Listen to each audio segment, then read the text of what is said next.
Namo tassa bhagavato arahato samma sambuddhassa. Namo tassa bhagavato arahato samma sambuddhassa. Namo tassa bhagavato arahato samma sambuddhassa. Samma ditti ananda bhavita bahuli kata raga vinaya pariyosana hoti. Dosa vinaya pariyosana hoti. Moha vinaya pariyosana hoti ti. Dear Tamil friends, as you all know, we are discussing Brahmana Sutta, which is available in Magga Sangyutta, in Sangyutta Nikaya, that is the collected discourses of the Buddha. And particularly we are using this sutta to discuss about Noble Eightfold Path. So in this sutta, Buddha mentioned that the Noble Eightfold Path can be considered as a divine vehicle, as a Dhamma vehicle, and as a vehicle which is used for noble conquer or noble quest. Kind of a complete kind of a battle vehicle, armored car, which can be used in the battle of this kilesa. Now, just to recall about the incident, what has happened, there is one Brahmin called Janusoni. He actually is a fairly wealthy Brahmin, and one day he is going through Shravasti, and he is using everything in white color. So his clothing white, and his chariot also white, mean that the horses used in the chariot are also white, and the canopy also white, upholstering also white, and even the reins used are also white. Even the stick used to control these horses are also white. So likewise, everything is in white color. So people have noticed this, and they actually exclaimed, and they mentioned this is a kind of a divine vehicle. This is really a Brahma vehicle, and it is really interesting or wonderful. So likewise, the people are talking about this particular vehicle. So this was noticed by Venerable Ananda, who was in the Pindapata to Shravasti, and he too has noticed this incident.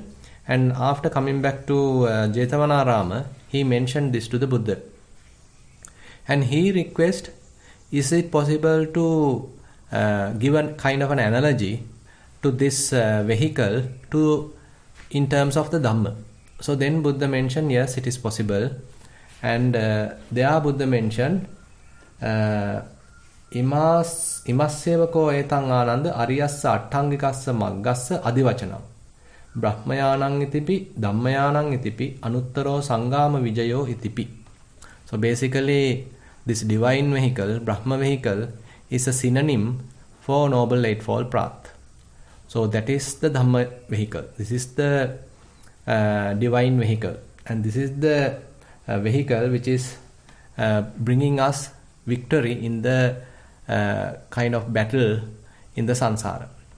Now, there Buddha talks about Noble Eightfold Path, namely Samadhi, the right view, Samma Sankappa, right intentions, Samma Vacha, that is the right words, Samma Kammanta, right actions, Samma Ajiva, right livelihood,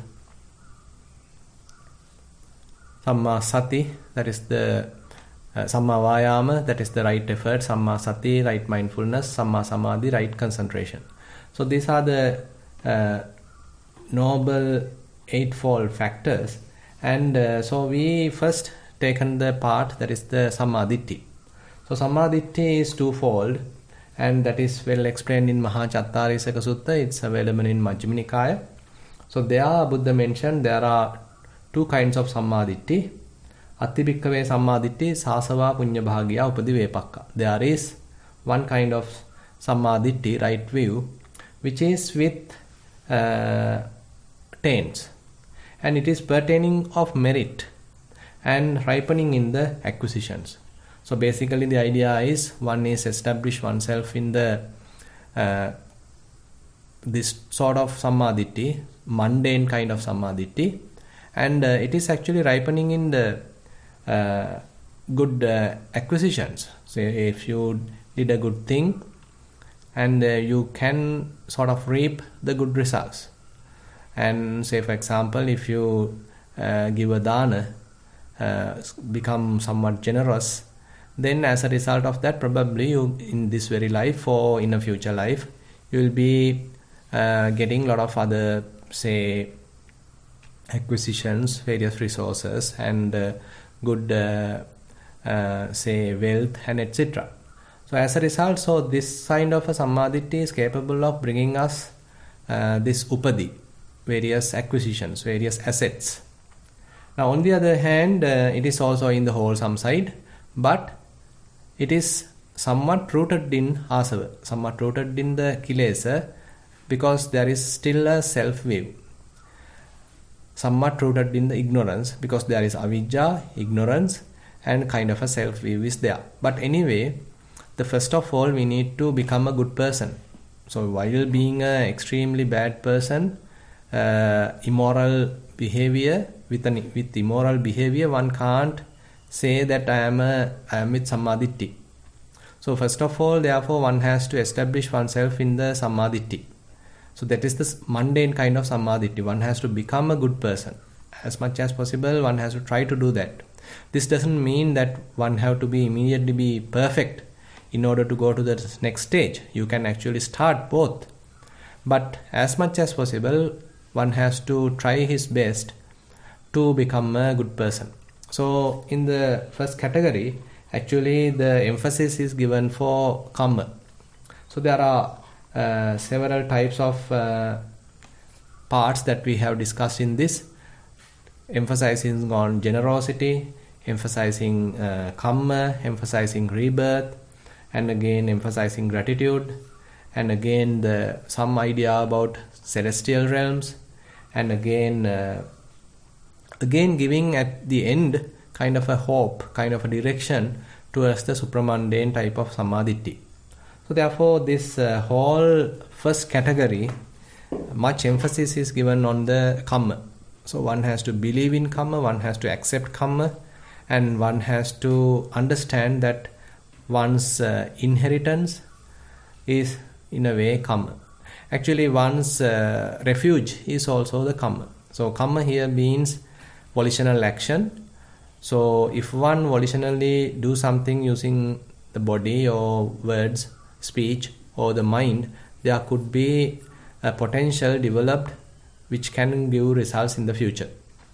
Now, having said that, so we have moved to second part, that is the supramundane type of samadhi. Katamacha bhikkave samadhi arya anasava lokuttara magganga. Monks, what is this right view which is noble, taintless, supramundane, and again a factor of the path? Now here we can see definitely it is in the wholesome side, and again there are some salient features here. One thing is it is supramundane, and again it is a path factor, and again it is taintless, and it is noble. So therefore one has to understand what is this kind of samadhi. So this is the area that we need to develop as practitioners. So here the explanation is given with respect to a practitioner.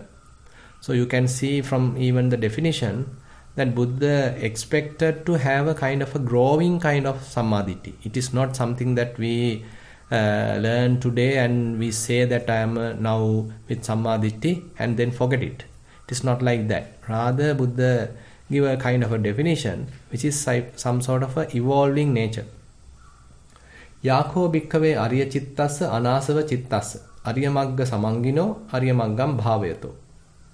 Now here he talks about a practitioner, his follower, and in his mind, that means in this practitioner's mind, there is a quality being developed which is anasava, which is taintless.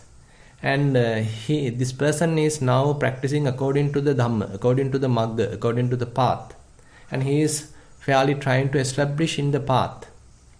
And this quality is an evolving quality. it starts with Panya, the wisdom, Panyindriyam, that is the faculty of wisdom, and then Panya Balang, the power of wisdom, and then Dhammavicaya Sambojjango, that is the awakening factor of investigation of various phenomena, and then Sammaditthi Magganga. So that is the right view available in the Noble Eightfold Path. Now here we can see kind of a gradual improvement of the wisdom, the faculty of wisdom. So this is an area that we need to understand. So it is not that immediately one become full-fledged in the Sammaditthi. Rather, Sammaditthi has to be developed from kind of a ground level, we can say. To some extent we may have some understanding, and again once we establish ourselves in the mundane type of Sammaditthi, we have some understanding, but that is not enough, and one has to get on to the practice and try to develop the wisdom faculty, try to develop the quality of the wisdom. So there we can say for example in the Satipatthana Sutta, if one is practicing Anapanasati, say you are being mindful on the in-breath, being mindful on the out-breath, and when you are being mindful on the in-breath, say you are able to establish mindfulness. For many hundreds breaths, you can be mindful. But Buddha doesn't stop there. He asks us to inquire this breath. He asks us to examine this breath. He asks us to closely investigate this breath. Say for example, whether this breath is long, whether this breath is short, whether it is warm, whether it is cool, where it is touching, from which nostril it is going in, from which nostril it is going out. So likewise, as much as possible, all these subtle aspects are to be examined. So this is the way that Buddha gradually brings us to the wisdom side. So here we actually call it as Sampajanya, comprehension, clear comprehension. So we are trying to clearly know the object. So this is not limited to Anapanasati, and this is similar in many other areas. Say for example, if you are practicing elements meditation, so various elements are there, say earth element, water element, air element, fire element. So as you are experiencing them on that very moment, in the present moment, so you have to inquire, you have to examine, you have to investigate. Then only the clear knowing, clear comprehension, sampajanya going to develop.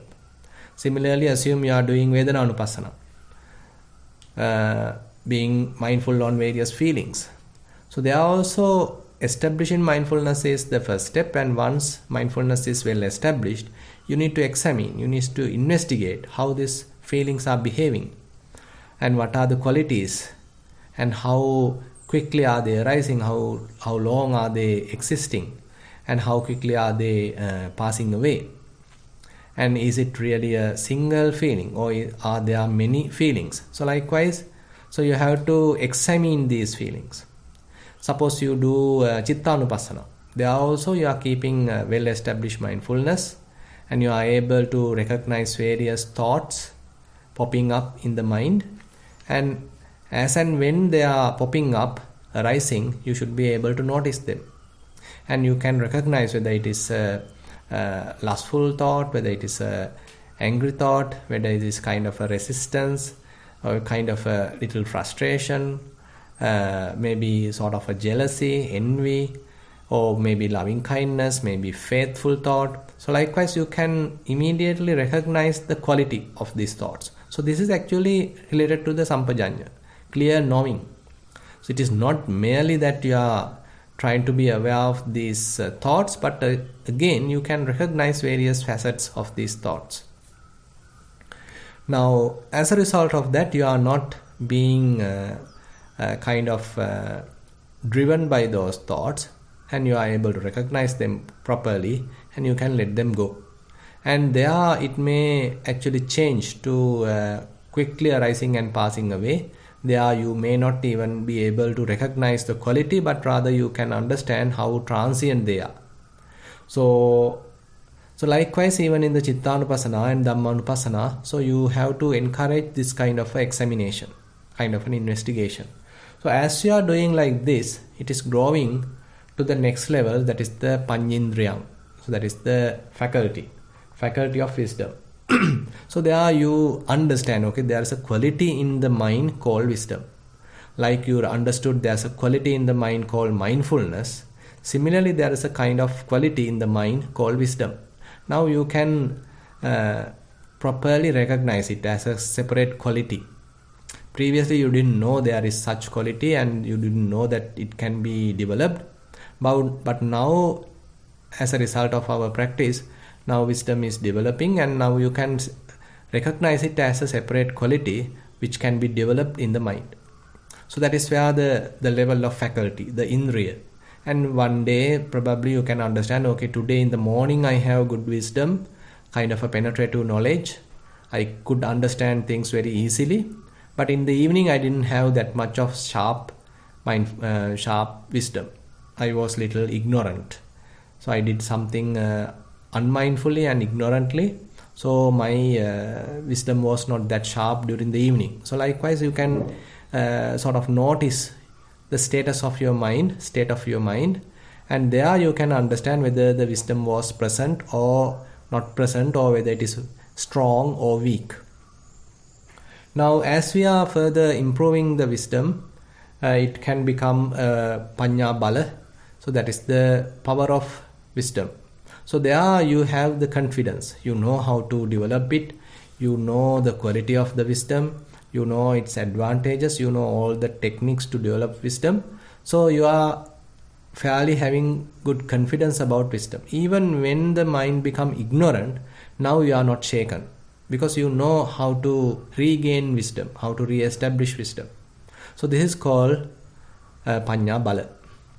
And then once it comes to the Dhammavicaya Sambojjhanga, so there actually now your whole practice is well directed towards the realization of Nibbana. Now you are not using the, say, wisdom to various other, say, mundane kind of activities. So you give more emphasis onto the attainment of the Nibbana. Now well directed. So you are now focused on awakening. And there are two levels we can understand. So you are purposely, deliberately developing wisdom, and on the other hand you allow the wisdom to grow naturally. So that can be considered as a second phase of the development of Bojjhanga. So which I actually explained in the Satipatthana Sutta, where first we establish mindfulness and start to investigate various phenomena. So that is the beginning of the Dhammavicaya Sambojjhanga. But later, as we develop to some extent, so now we have to allow the process to happen. So the process itself has catching momentum, and it has now built, and now we have to allow things to happen naturally, rather than me putting our hand. And now the process is developing. It has gained its own momentum, and there we have to allow things to happen smoothly, and we have to adjust ourselves. We have to accept the way it is, and so the kind of a mindset has to be changed.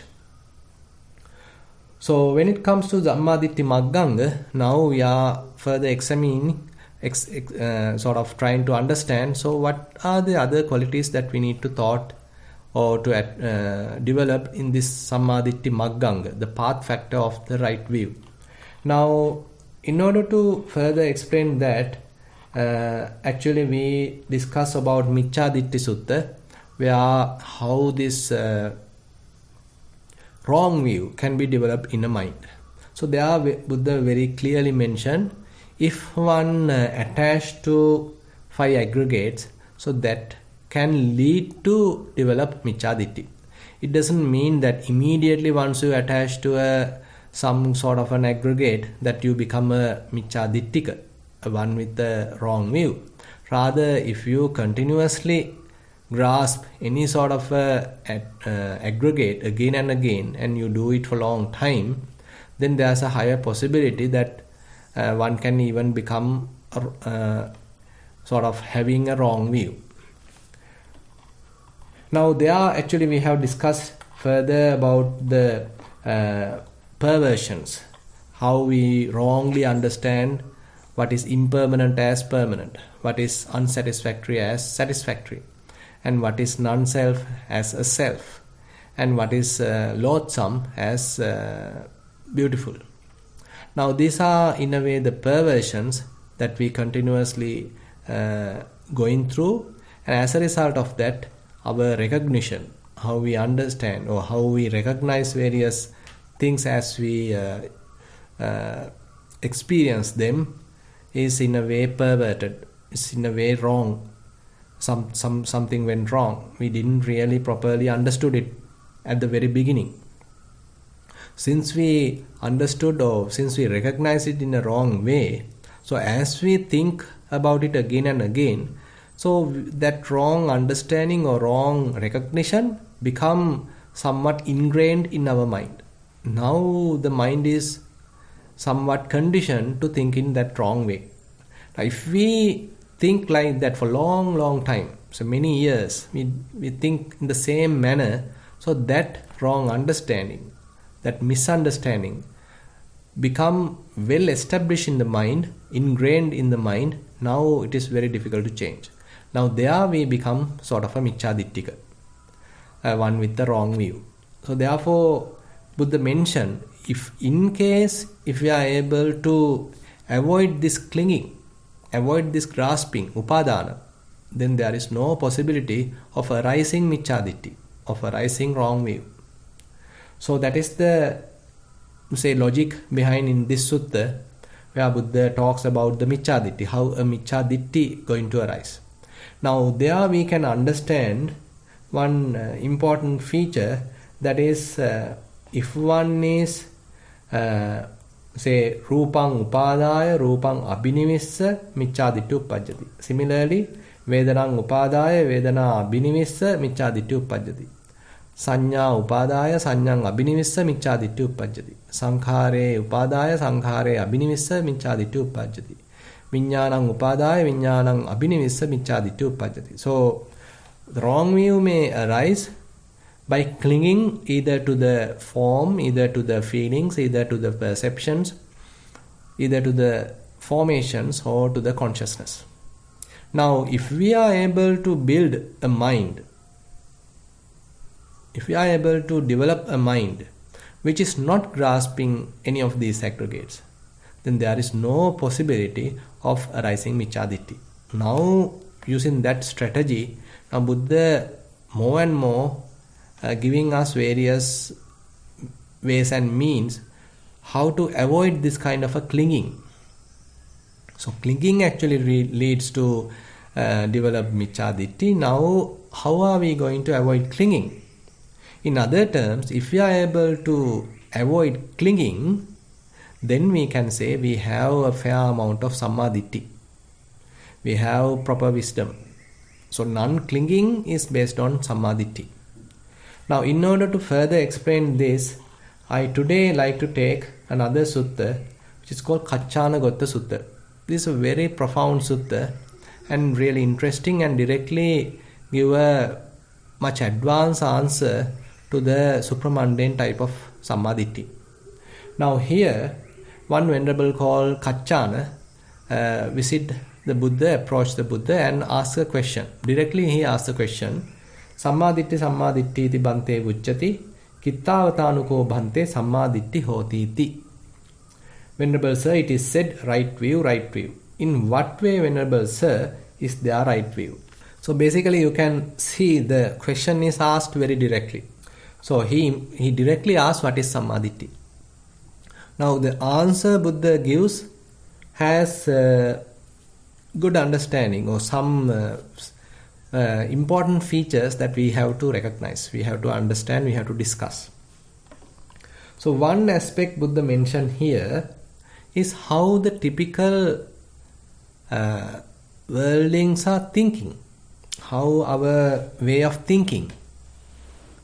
Dvenisitam ko ayam kachana loko ye bhuyena atitancheva natitancha. So this is one statement that Buddha makes. This world Kachana, for the most part, depends upon duality, depends upon a duality, upon the notion of existence and the notion of non-existence. Now this duality here mentioned in the existence and non-existence. Now this duality actually we can see in many areas. Say whenever you are dealing with a person, you can say that person is a good person, or you can say he is a bad person. You can say he is a tall person, or he is a short person. He is a young person, or he is an old person. Say he is a white person, or he is a black person. Assume that you are talking about certain material. So it's a good material, it's a bad material. It's a good food, it's a delicious food, it's a not a delicious food. It's a long path, it's a short path.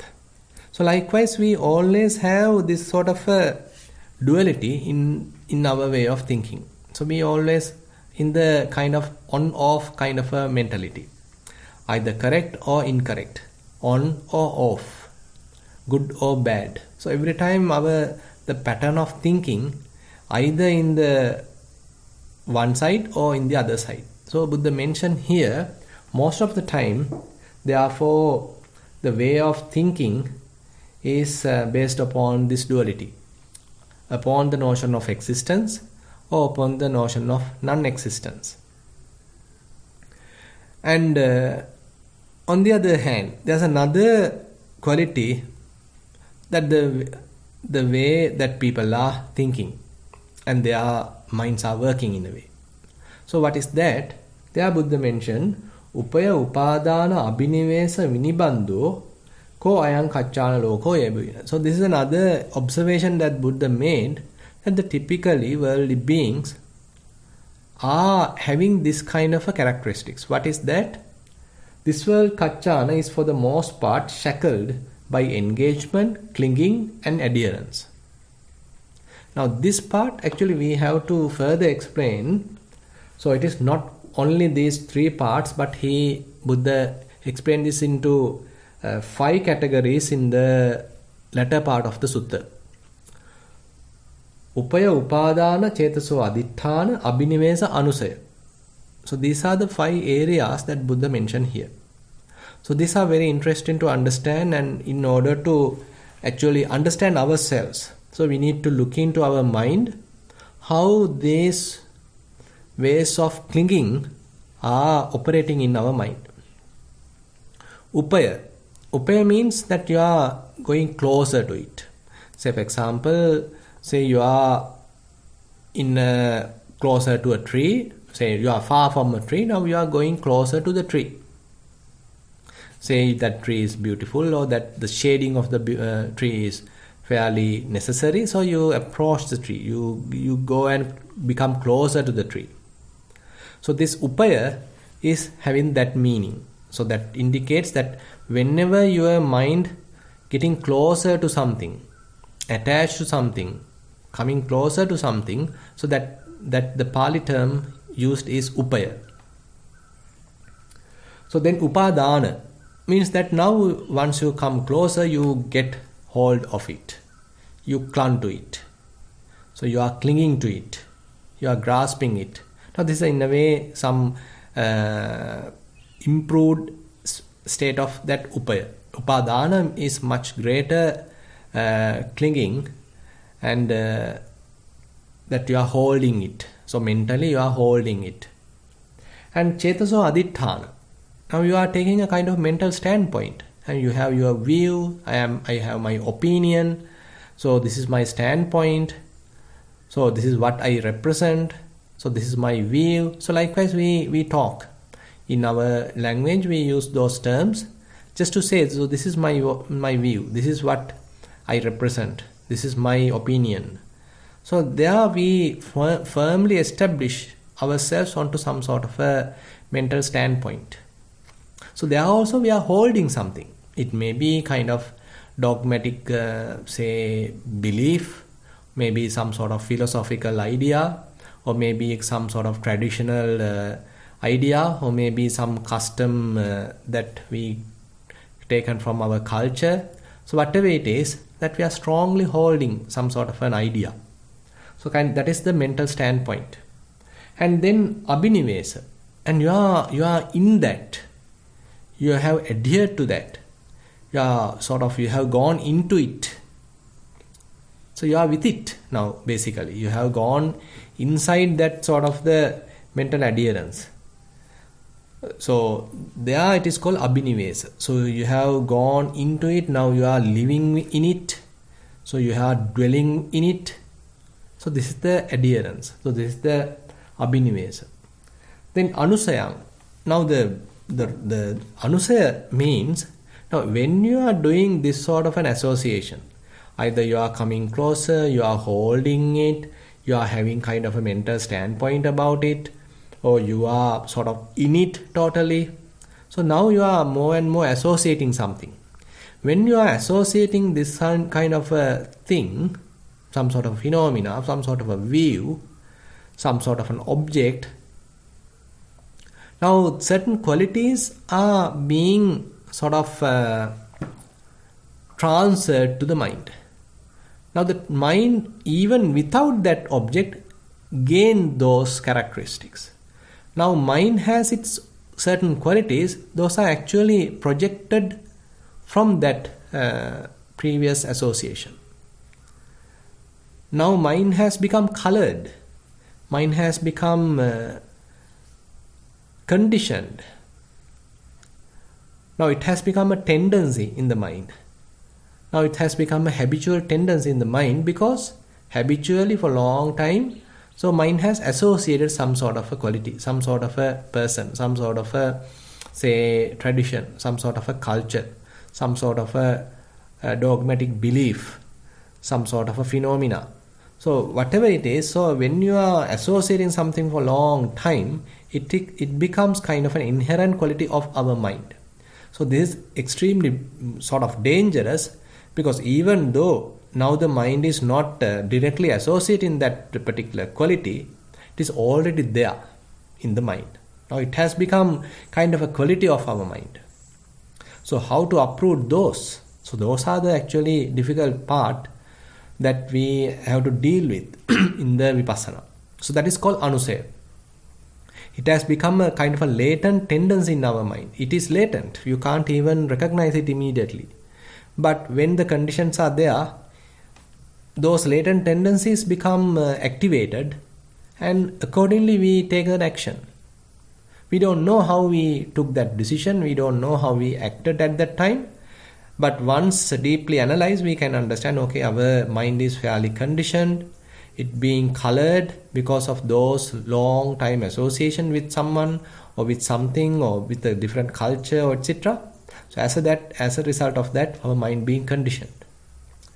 Now all these are Buddha mentioned in this sutta, how one's mind being sort of colored, how one's mind being conditioned, how one's mind being associating something, one become clinging to something, clung to something, or one become getting closer to something. So when you have any of these, we can't say the mind is completely free. We can have to some extent freedom, with less clinging, with less grasping, with less conditioning, with less standpoint. So we can actually improve like that. But till one become an arahant in a way, we can't say the mind is completely liberated, completely free. Till one become an arahant, there is some sort of a coloring, some sort of a conditioning available in the mind. So this is where we need to understand this samadhi in a very profound manner, where we have some task to do. We have to improve our wisdom to recognize all these kind of conditioning. We need to understand the mind very clearly, in more precise manner, in order to understand these conditioning. Now in this sutta, then Buddha talks about how to take our mind free from those two duality, duality, either in the existence or in the non-existence, either good or bad, either long or short. So that kind of a dualistic kind of thinking has to be avoided, has to be removed from our mind. And how to do that? So there Buddha preach or give the idea of vipassana. So this is actually available in the Satipatthana and actually mentioned in this Kachana Sutta as well. So the point here, if one is able to understand the arising nature of something, then you may be able to free from the notion of non-existence. If you are able to notice the nature of passing away, you are able to free from the notion of existence. The notion of existence and the notion of non-existence are the duality. Now, in order to be free from this duality, so we need to understand the arising nature and the passing away nature. So this is what actually we do in the Udayabbaya Anupassana, the seeing the arising side as well as the passing side. This is well explained in the Satipatthana Sutta again and again. Say, for example, you are observing various element characteristics. You are able to recognize earth element, you are able to recognize air element, you are able to recognize heat element and the water element. So different characteristics are there. Now suppose you are able to recognize all these characteristics. Again and again now you are able to recognize these characteristics.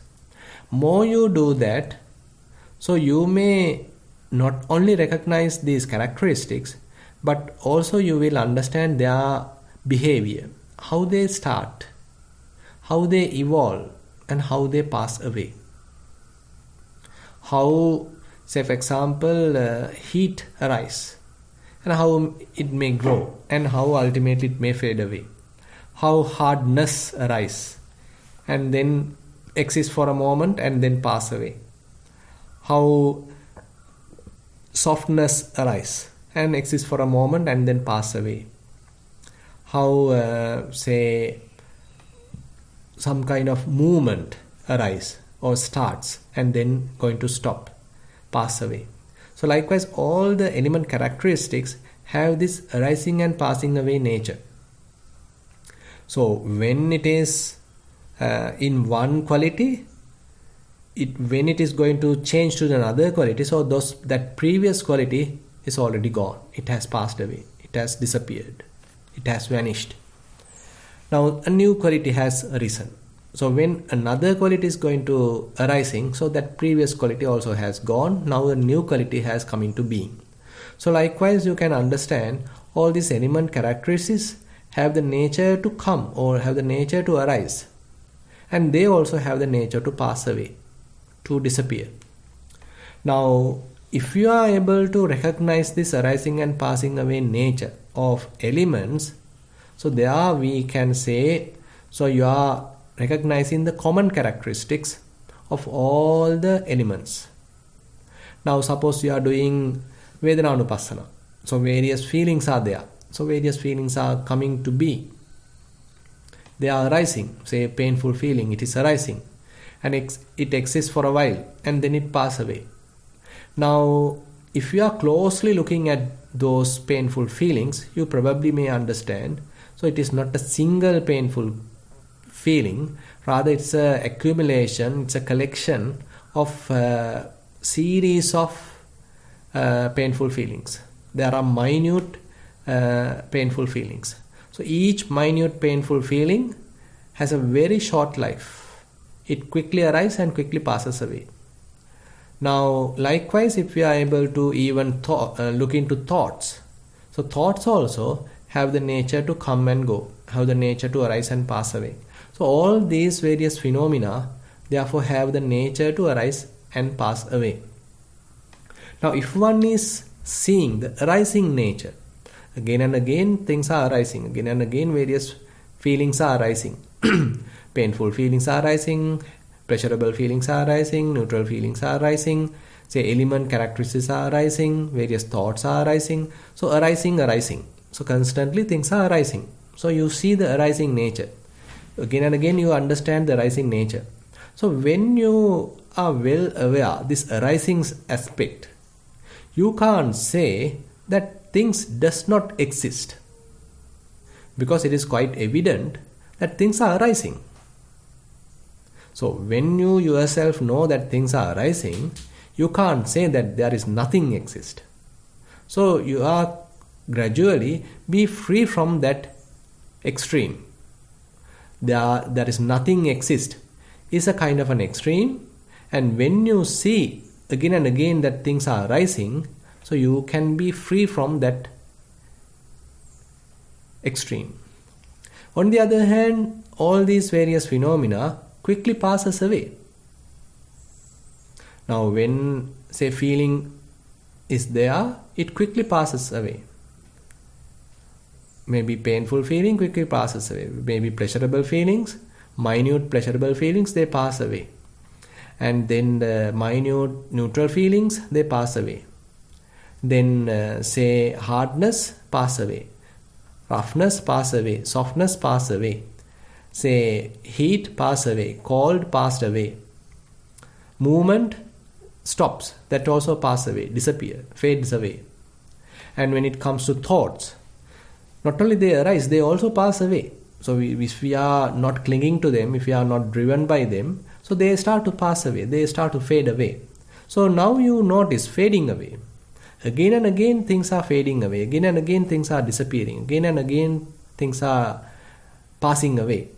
So when you have a good understanding of this, then you can't take that extreme that things exist. Because you know that things quickly pass away. Therefore you can't take an extreme telling that things always exist. Now your mind be free from that extreme. So likewise in this sutta, Buddha very clearly mentioned in this Kachana Sutta, for the one who sees the origin of the world as it really is with correct wisdom, there is no notion of non-existence with regard to the world.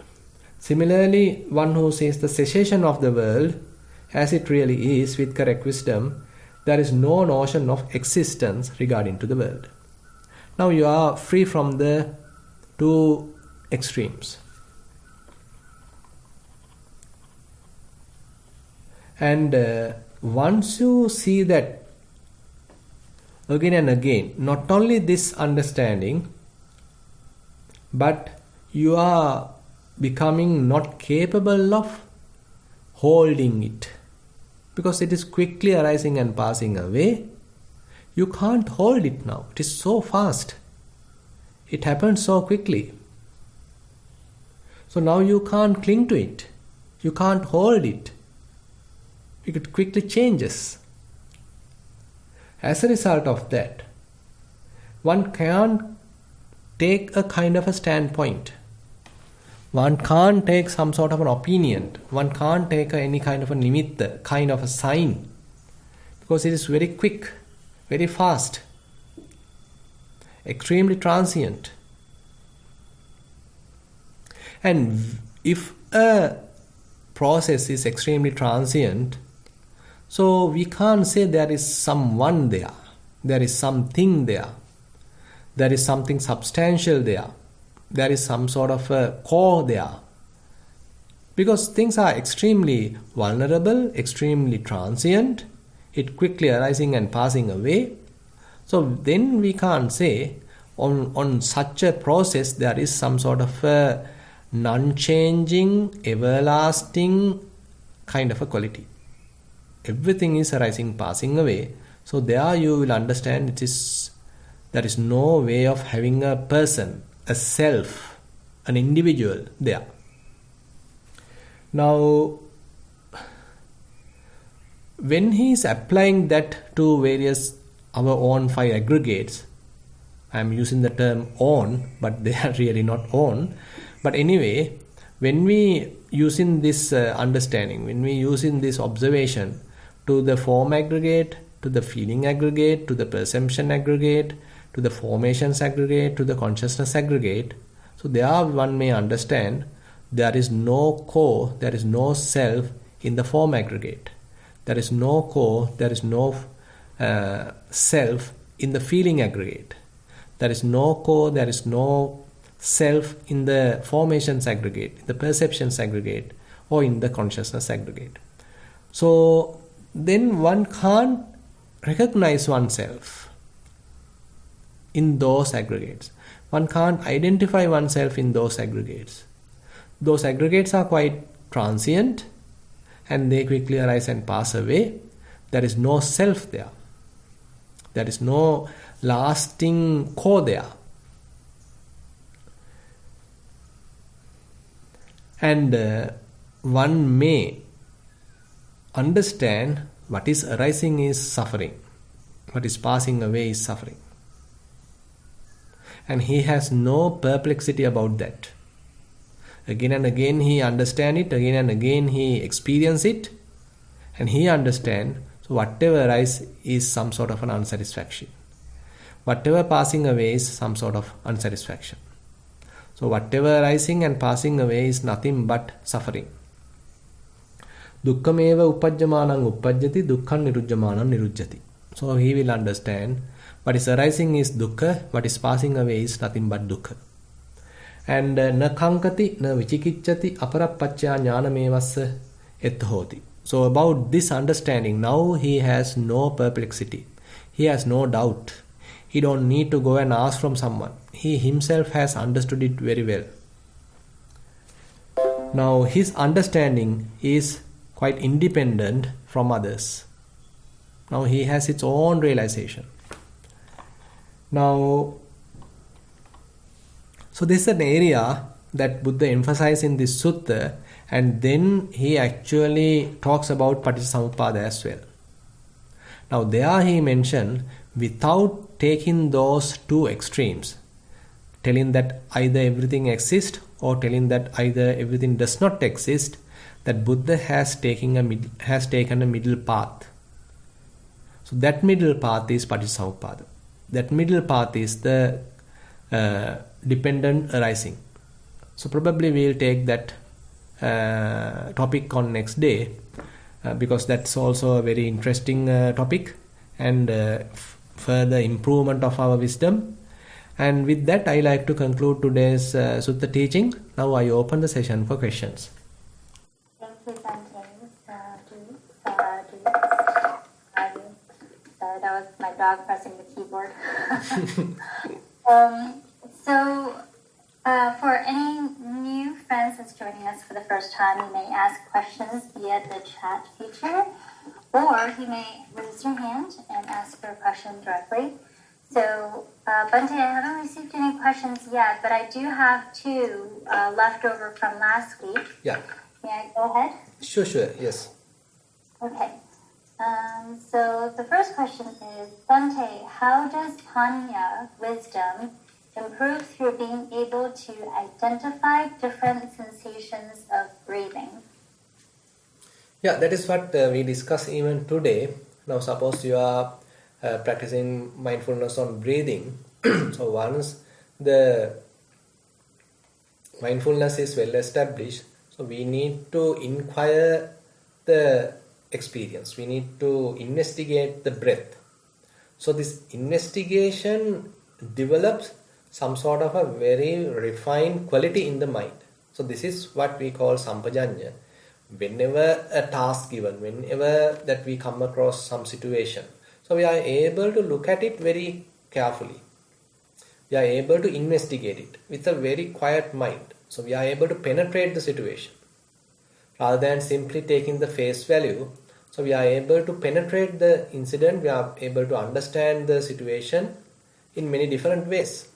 Now, we are taking the breath as a kind of an example, as a kind of an exercise. So when we are developing such a quality in the mind, it is not limited to understand the breath. You can apply that same quality to everywhere.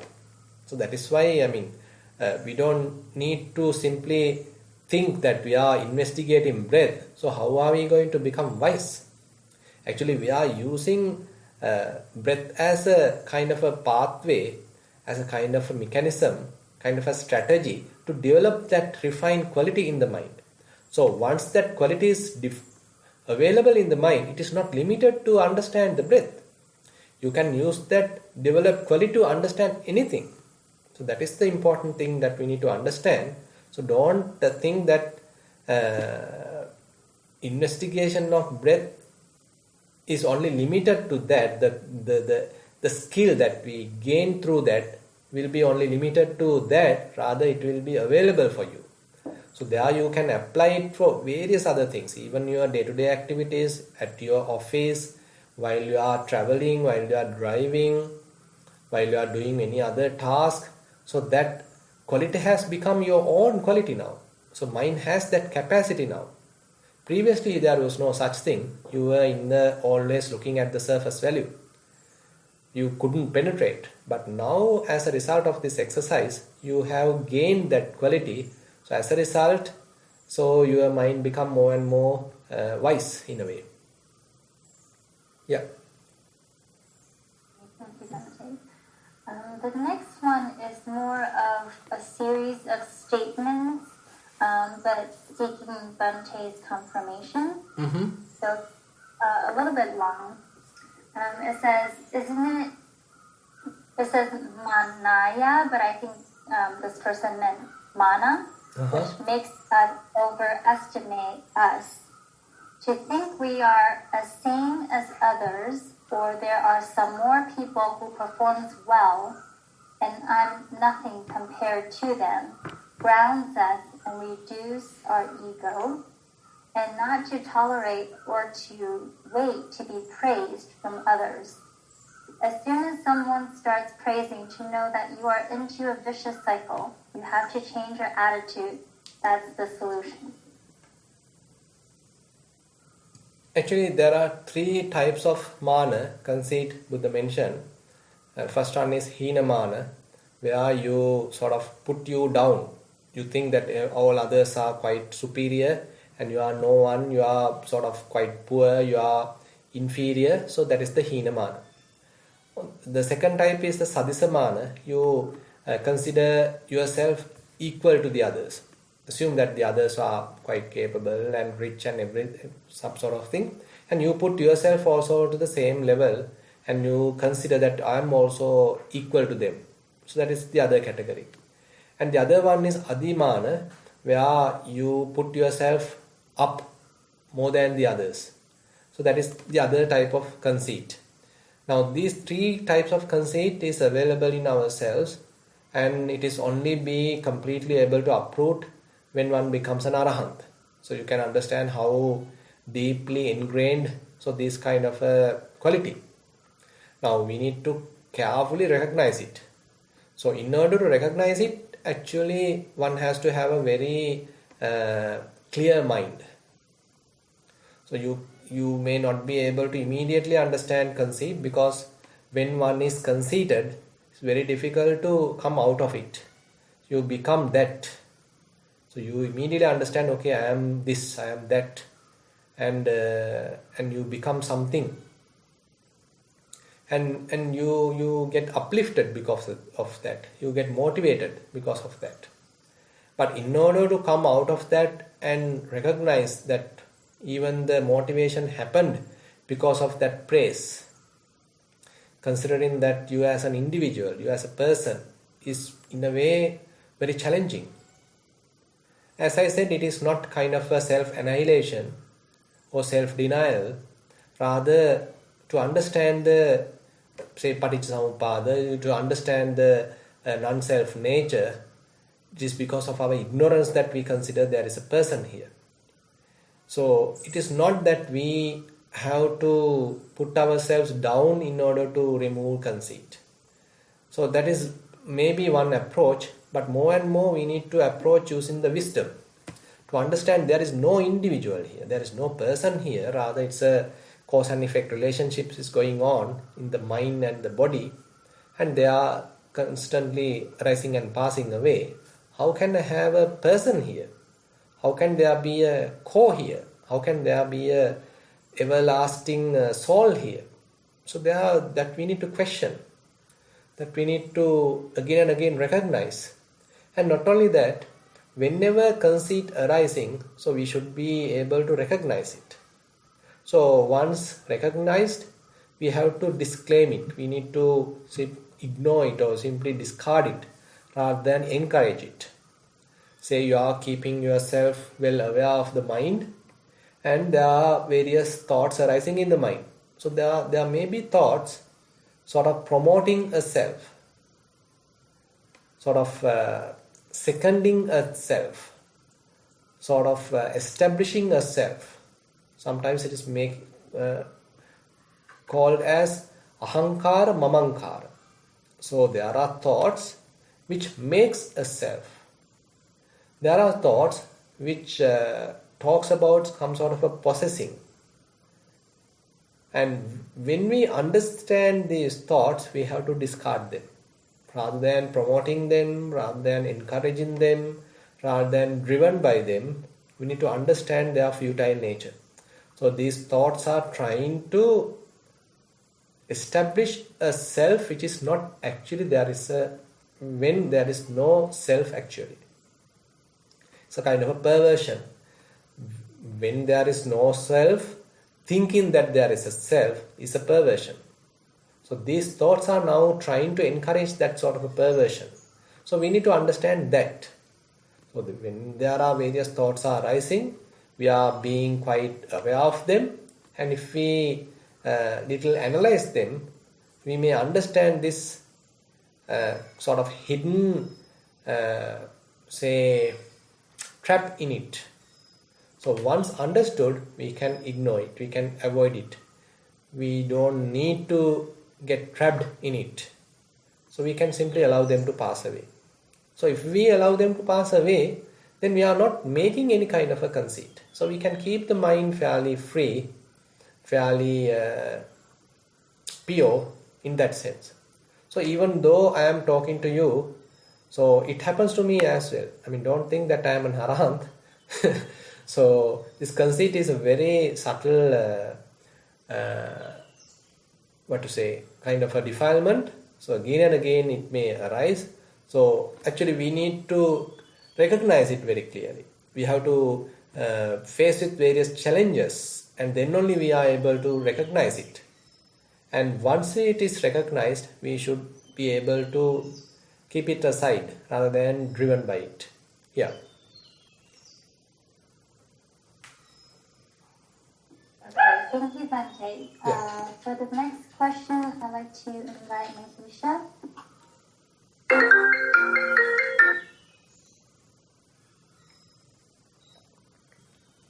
Oh. Yeah, go ahead. Oh, sorry. I thought I clicked the mute thing again. Okay. Bhante, I actually like to share my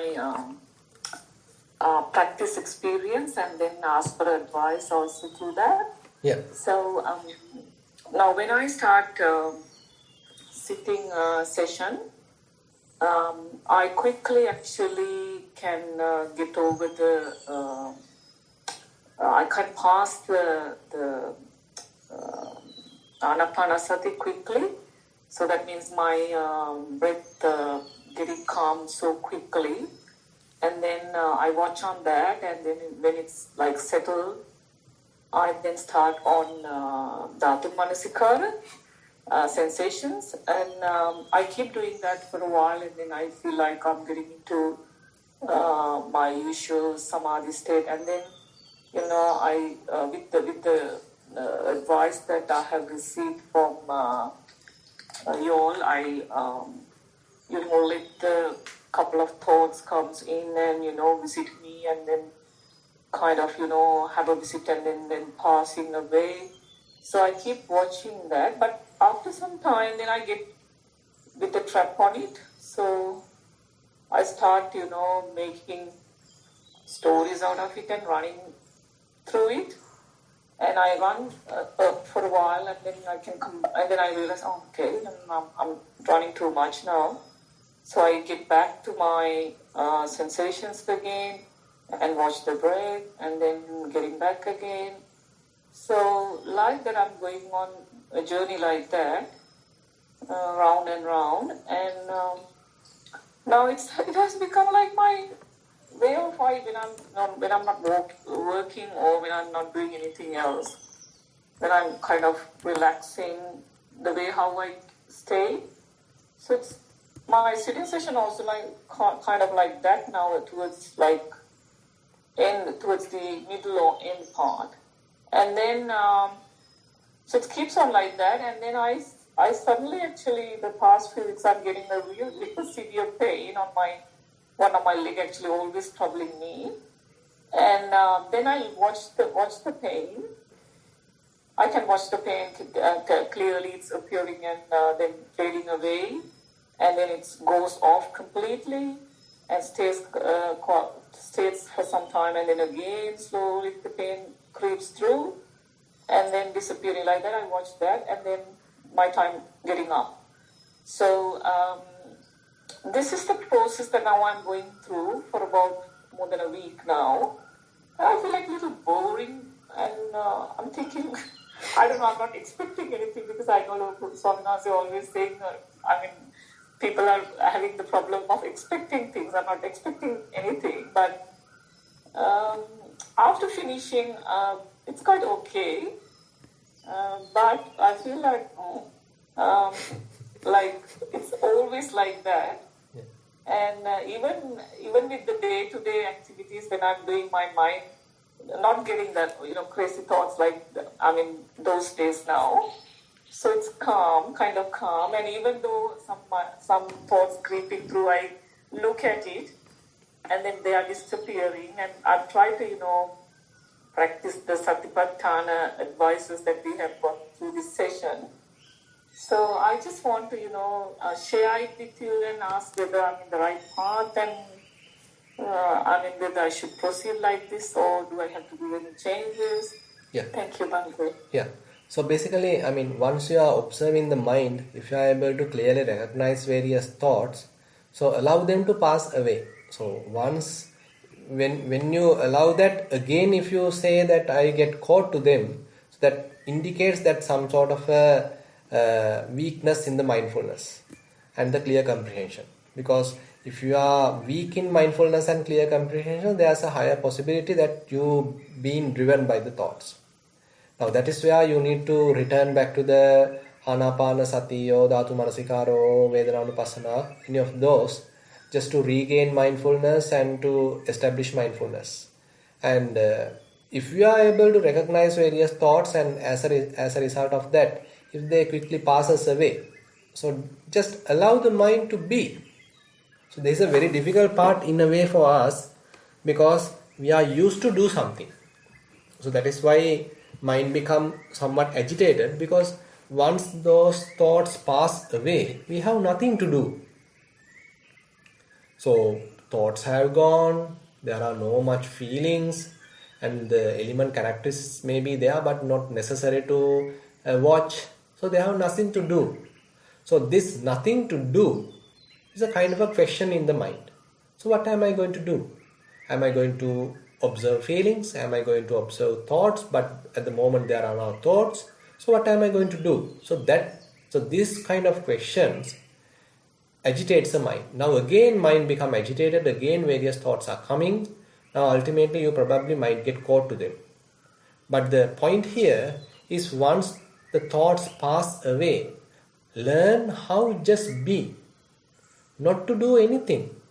So whatever you do on such situation are formations, are mental formations, are sankhara. So those sankharas are developed because of the ignorance, avidya.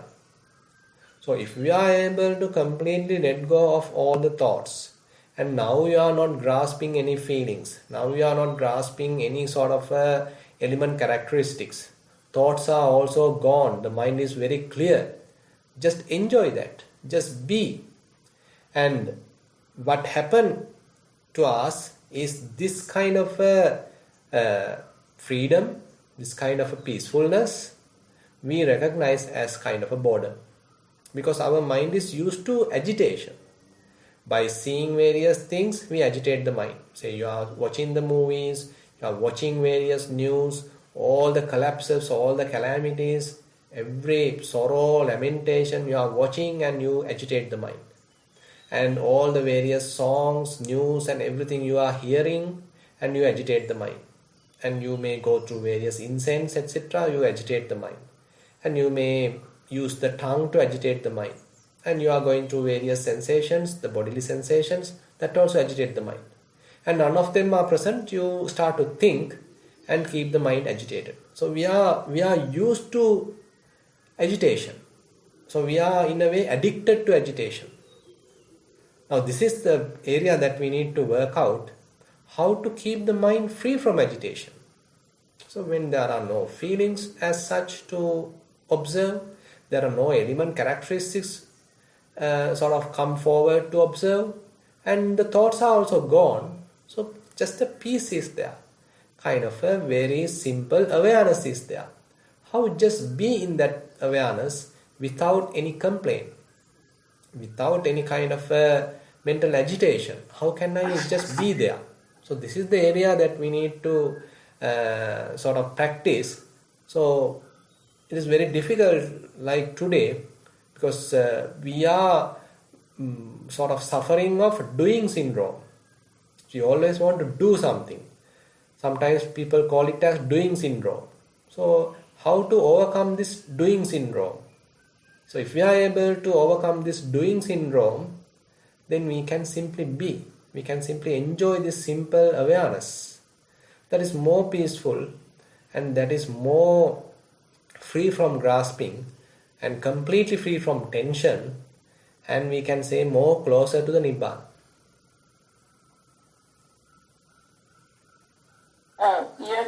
Bhante, I understand that, but as you said, now I stayed there for a couple of, weeks now. Yeah, that's the thing. Feel like nothing wow about it. Yeah. Now, I mean, initially it was. I was kind of, actually happy that okay. For how long that now, suppose once you come to that stage in a particular session, suppose in a sitting session, how long can you maintain it? I can maintain it for like, let's say for a quite long time I can maintain it, but say half an hour? You all said that, half an hour? Let's say not that much, like 15 minutes? No. You have to improve. 15, 20 minutes? No. You have to increase it. Yeah, I try to, but Bhante, I feel like bored. As you said, the correct word is I feel like really boring. And exactly. I will get into my mind, or that's okay. Bhante said that let the thoughts creep through. So I just release it, okay, let the thoughts come. And then of course the thoughts comes one after the other. Yeah. And then I watch them, they go, but sometimes I get caught with them. Once in a way I get caught. Yeah. I run with them for like few minutes, and then I realize, oh my God, this is it, and I think I get caught now. I should get back to my breath or sensations, and I can quickly get back. So that's what I am giving you the challenge. So I am giving you a kind of a challenge. So once thoughts are gone, are you able to maintain that thoughtless mind, say half an hour? So keep it like a challenge. Yeah, I'll try. I think I will be able to, because I tried it once. Yeah. But again, I release when I'm feeling bored. I release it. No, that's the point. And again, that's the point. Come back and go, and then my time goes up. Yeah. And then I stand. No, anyway, I mean, this can be improved. I mean, don't worry. So again and again, once you are practicing like this, so slowly this period can be prolonged. It can be now, okay. Suppose you are able to maintain it for 15 minutes. Now, after a while, you can make it for, say, 20 minutes. After a while, you can make it for 25 minutes. So likewise, allow the mind to calm down. Allow the mind to be at home. So don't allow the mind to get agitated. Instead, allow the mind to get registered in this area. Because now the mind is not used to this. Because mind was constantly in a running kind of a situation. Always agitated, never at home. Now, so once it has come back home, so it feels boring. There is nothing to do. Simply rest. or to sleep? Actually, the boring thing I started feeling like 3-4 days ago. Until that, I was quite enjoying that, that moment. I think when the time period gets more and more, I started getting like, oh, it's bored. Yeah, But when the time period was short, I was enjoying it. That's what I think. I feel that's what I think I feel. So enjoy boredom now. Yes. Okay. Now give a kind of a new interpretation to the boredom. So this boredom is for me to enjoy. So how to enjoy boredom? Because unless we volitionally do this, unless we train the mind to do this, we don't take this initiative. Because always we are used to agitate the mind, always we want to do something. So we have to deliberately keep the mind without doing anything, without making any sankhara, without making any formations, and just allowing the mind to rest. Suppose the mind was long time always going on and on for a long period of time. Now it has come back home. Now only it has taken a good rest, and allow it to rest. So this has to be trained in the mind. So then only you will then slowly, when you are training like that, slowly the mind itself will understand it. So only at the beginning we have to purposely do that, but later mind has the capacity to learn. So once the mind understood it, then your driving, your motivation is not necessary. So mind will enjoy it. But at the moment you need to do some sort of a guidance. You need to do some sort of a guidance, kind of a training that may be a little deliberate, and that has to do at the beginning. But later, once the mind itself has understood, so then it's quite a smooth process. Yeah, so you will be able to put that into that state whenever I think, even during the daytime or whenever I have some free time. Exactly. I will be able to put that, like putting the autopilot thing exactly on. Yeah. I got it. This. Yeah. So I'll practice to do in daytime as well, because I really enjoy it when I'm doing in the middle of, when I'm getting a break. Yeah. During work time or during anything, when I'm getting a break, I feel like I like to put into that state. Good. I tried that. So consider it as the state which is free from any proliferation, free from any useless thinking, ruminating. So now the mind has its peace. So how to keep the mind at peace, at its baseline, at its original state as much as possible. So then actually it is not some sort of a waste of time. Rather, this is the place that mind get energized. It is get rejuvenated when the mind is quiet and peaceful. Yeah. Thank you very much, Bhante. Yeah, it helps a lot. Okay.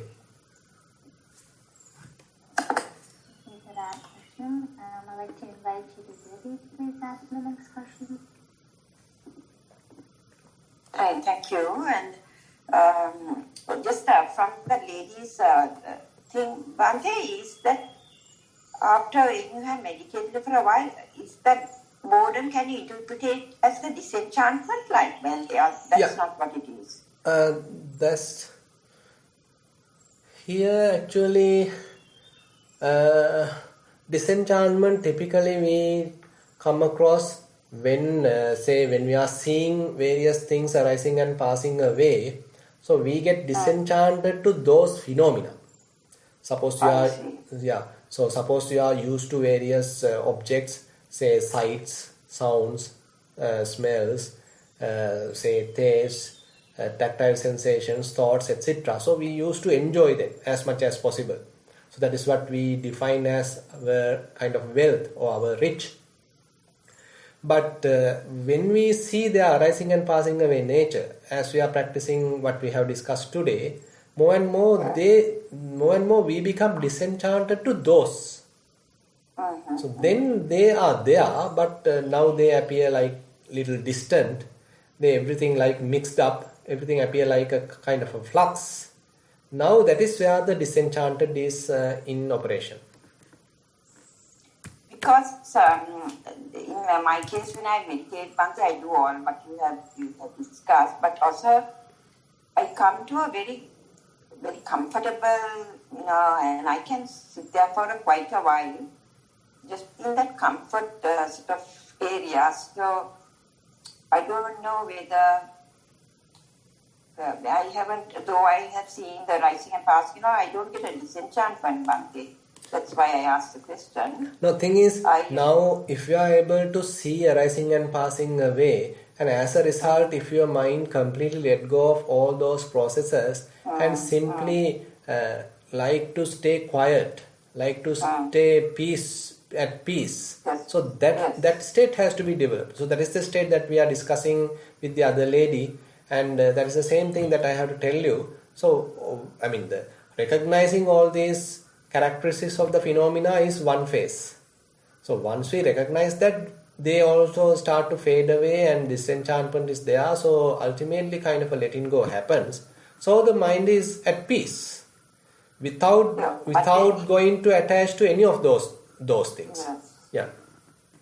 But when the mind is at peace, that is also a very nice feeling, Bhante. Yes, why not? Yes. Yeah, so that's what I want to clarify, yeah. Because there is no friction. Yeah, there is no friction, there is no tension, there is no grasping, there is no heaviness. So you can actually enjoy it. Yes, and I do enjoy it. As I told you some time ago that, of course, because we are lay people, we can't sit there forever. We have to get up and get on with things. But that is a good level, a good state, Bhante. Definitely. Yes. It's a so that's all right. very, very rich, very fruitful state. And we need to develop that, and you need to understand. So there can't be any defilements there. There can't be any grasping. There can't be any tension. There can't be any sort of entanglement. So these are the certain very positive qualities that we can experience while being there. So more and more we are used to that. So then we are able to notice defilements very quickly.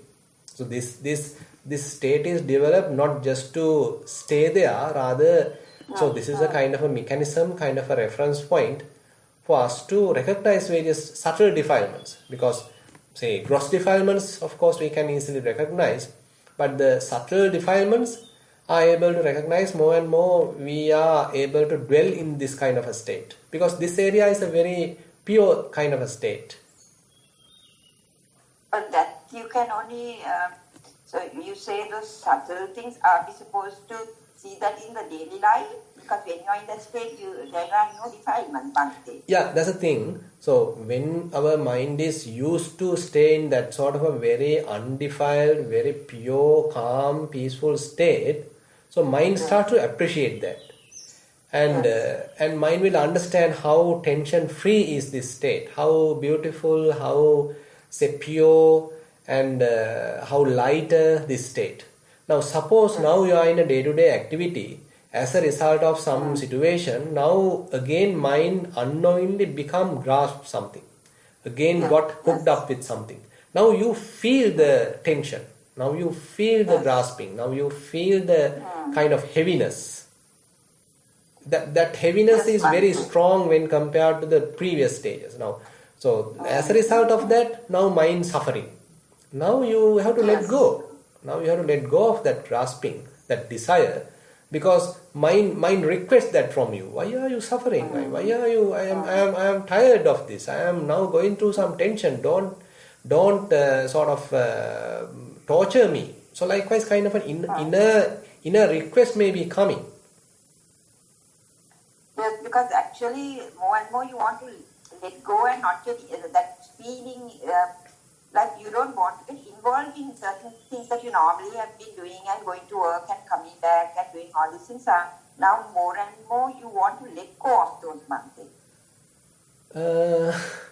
No, actually that is where we need to have a kind of a balance. So we need to understand what is really necessary to do and what are the things that we unnecessarily entangled onto.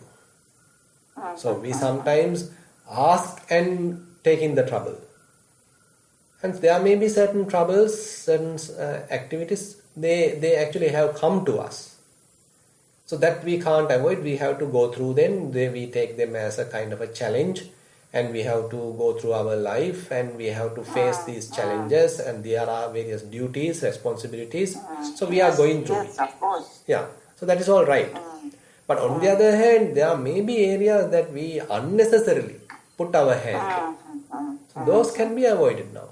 Avoided. Yeah. Right, thank you, Bhante. And you spoke about the Kachana Sutta. Is that, which Nikaya is that from, Bhante? Yeah, this is in Samyutta Nikaya, Nidana Vagga. Nidana Vagga, Samyutta Nikaya, collected discourses of the Buddha. Yeah. The other thing I want to ask you was, you said, that we, the four things that we cling to as in this world is what is impermanent we take as permanent, and what is unsatisfactory as satisfactory, non-self as self, and loathsome as beautiful. Yeah. I just wanted to clarify that, because I think some time ago I asked you this question. There are some very beautiful things in this world, Bhante. I mean, that is a fact, isn't it? Yeah. So that is. Everything is not loathsome. That is my question. Now that is the point. So when we are able to maintain kind of a non-grasping attitude, so we can keep the beauty as beauty. So we can actually we can allow the beauty to be there without grasping it, without exactly. Yeah. So that is without what the upadana, you can appreciate, because nature, yes. there's a lot of beauty in nature. Yes. So you can appreciate it and let go. Exactly. So that is where there's a very beautiful verse coming in the Nibbedika Sutta. There Buddha mentioned, so it is not the beautiful things the problem, it is the clinging that's the problem. So beautiful things may still be there, I mean, let them be there. So therefore the wise person may restrain the clinging in the mind. So that verse comes like Tittanti chitrani tatheva loke atetta dhira vinayanti chanda. So therefore the wise person, the practitioner, he simply allow the beauty to be there. I mean, he doesn't go and destroy them, telling that they are the ones polluting my mind. Rather, he keeps the beauty as it is, but he is restraining his mind. He is taming his mind. He is removing that clinging. So then you can actually be in the world without any issue. Yes, ma'am. So there are so there are very beautiful verses. I think I already mentioned in another day, like Venerable Mahakassapa, how he has lived in that far forest, and he has seen that the fireflies are flying in the sky during the night time, and he mentioned in the Theragatha, so he actually has seen the beauty there. Of course. Yeah. Yeah, so that is a fact. But whether you cling or not is another business. Exactly. So the beauty may be there, so you don't need to destroy it, and you can actually appreciate it, as you said, and the clinging is the problem. Yes. And my last clarification is, you spoke about co-lessness and non-self. Now that is we experience only in meditation, Bhante. We can't just in the normal life, when hardness is hard, and we are sitting on a chair, we can feel the hardness, that doesn't arise and that doesn't pass away until you get up and go. Yeah. No, thing is, Would that be right? No, thing is, even there, now the point is that it is the same situation, but while in the meditation session, our mind is well established and very, very precise, and it has the capacity to penetrate that experience. So there you may not have experienced kind of a lasting or permanent kind of a hardness, but you understand it's a very quick arising and passing away kind of a hardness. But such precision is not available in your mind in the day-to-day activities. As a result of that, you may experience this hardness is existing for a while. It is not the reality. I mean, the hardness is always arising and passing away because of our say, inability, so we perceive it like it is lasting for some time. So is that a form of ignorance, or is Yeah, that just in a way that we can't maintain very refined concentration and mindfulness, etc., to every time to penetrate to that level. So while in the meditation, suppose we are developing such quality and we are arousing those insights. So once those insights are available, so you are now taking the mind to another level that you are not grasping things. So now you develop that non-grasping state of the mind. Anissitocha viherati nacha kinchi loke upadhyati. So before you reach that, you come across that samudaya dhammanupassi, vaya dhammanupassi. So that's the previous stage. So you go through that first and you understand the transient nature of various phenomena. And after you understand that and you build up enough courage, enough wisdom through that observation, now you start to dwell in the non-grasping state of mind. So even in the meditation, now you don't need to go and look at these element characteristics because you already have seen it. So in the day-to-day activities, now we can try to maintain a mind which is free from grasping. That is the second stage actually. So it's a matter of continuing to be vigilant and mindful, Bhante, even in the day-to-day activities. Sure. Sometimes we can just forget about it and lose the mindfulness. Yeah, that can happen. Okay, Bhante, that's fine. Thank you so much for that explanation. Yeah. Thank you. Looks like we have one more raised hand, and I also have a written question. Should we keep going, Mante? Yeah, it's probably, okay, we'll take the, say, raised hand then. Okay. Alright, then we'll save the written questions for next time. Yeah, okay. I'd like to invite Darshika to please ask the question. Hello, Bhante. Yeah. Can you hear me? Yes. Yeah. I would like to clear Samadhan and get some advice from you for the position in my meditation. This happened last week when I was doing the walking meditation. If I remember right, this has the incident I'm going to explain further later. If I remember right, this has not happened in walking meditation, even though this has happened many times during the seated meditation. In the past, since I was not alarmed and I knew what was happening due to the previous experience, although it gave me a shock. I started the walking meditation as usual, the instructions given by you, Bhante, to do it very leisurely and effectively, allowing to go to the empty space naturally, and in the hope that the few thoughts will come naturally so that I could watch them carefully.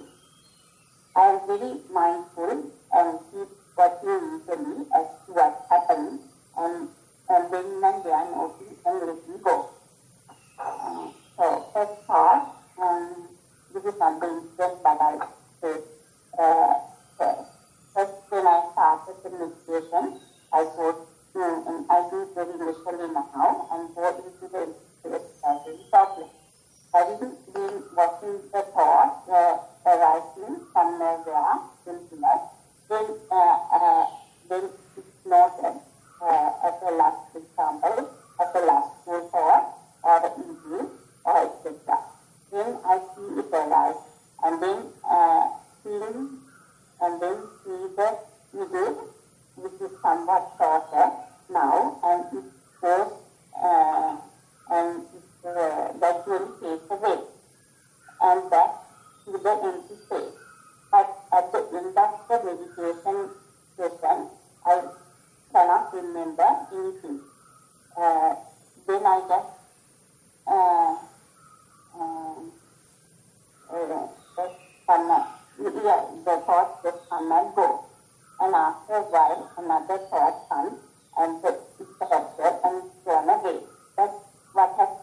accordingly with the thought, and I will getting sleep and thought.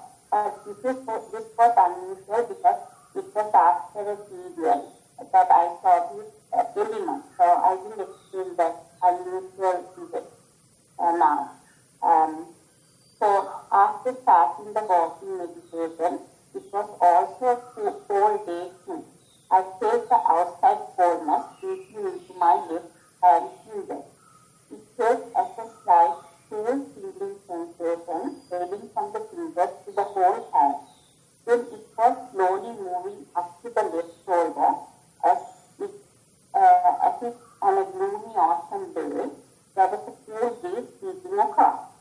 It was like you could feel the tiniest raindrops like the mist heading through. Then this breeze was getting stronger and it started to spread across the body to the other side, involving the upper limb too.